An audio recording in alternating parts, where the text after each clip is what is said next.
I mean, yeah, on both ends, honestly. Couldn't get stops and, to your point, failed to score. So minus 24 that quarter.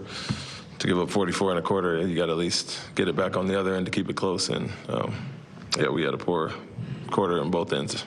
You guys go through stretches where shots aren't going. Do you expect to be able to count on the defense to keep the games tight? Yeah, absolutely. That's what was disappointing about it. I felt like we were back on our heels.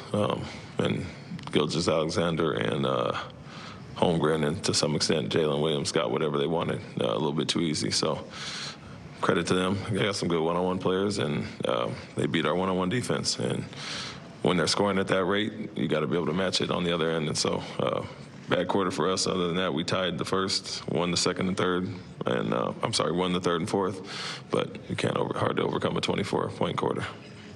They obviously play super physical. Were you happy with how physical you guys played, and how would you assess that? No, I wouldn't say so. I think offensively, even from the start, tie game after the first quarter, but we were going to the basket and not getting a lot of calls and probably complaining for calls or looking for calls. So I'd like to just play through that. And then they were getting downhill and getting to the foul line. So I had quite a bit of an advantage over us in the first half, balanced out in the second half, but they were the aggressor on both ends and felt like we had too many point-blank shots that we missed. The transition weren't converting, and so they scored on those and we didn't.